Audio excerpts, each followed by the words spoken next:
mangabe bonga subscribe cindezela ibutton usubscribe. Njengoba ke umqeqeshi weKaizer Chiefs uKevin Hlanti ayewenza iproposal kubaphathi beKaizer Chiefs ukuthi ke abadlali laba abathathu ebese baqalile ukuthi ke bayilolonge nabo uSifiso Hlanti, Peterson, uPhathutshedzo Nange ukuthi ke labadlali ungcono baba release ngeloan ukuze bazokwazi ukuthi ke bathole game time kwamanye amaqembu.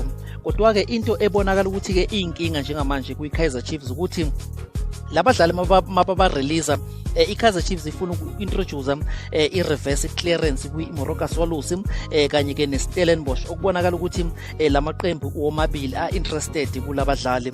Kodwa ke inkinga ukuthi maba introduce i-reverse clearance eyokuthi it's an assurance ukuthi ke labadlali bazophinda futhi babuye kwi-Kaizer Chiefs makuphela isizini. Yiloko abazama ukuthi bak-introduce to make sure ukuthi uSifiso Hlanti, Peterson, uPhathutshedzo Nange bayabuya kwi-Kaizer Chiefs. Inkinga enkulu ukuthi mabenza leyo clearance leyo angeke bakwazi ukuthi bathumele icopy kwi-PSL ngenxa ukuthi ke iKaizer Chiefs isamisiwe iFIFA ukusayina bona abadlali okuzokwenzeka ukuthi yena ke umdlali mhlambe ke uSifiso Hlanti angayithola icopy yakhe ye-reverse clearance neMoroka Swallows mhlambe mangabuya lapho nayo ke ingayithola icopy ye-reverse clearance. Kodwa ngeke bakwazi ukuthi ke le copy le baphinde futhi bayise kwi-PSL. Lokho kwenza ukuthi kube nzima ukuthi ke leso sivumelano leso bangaqhubeka naso basenze.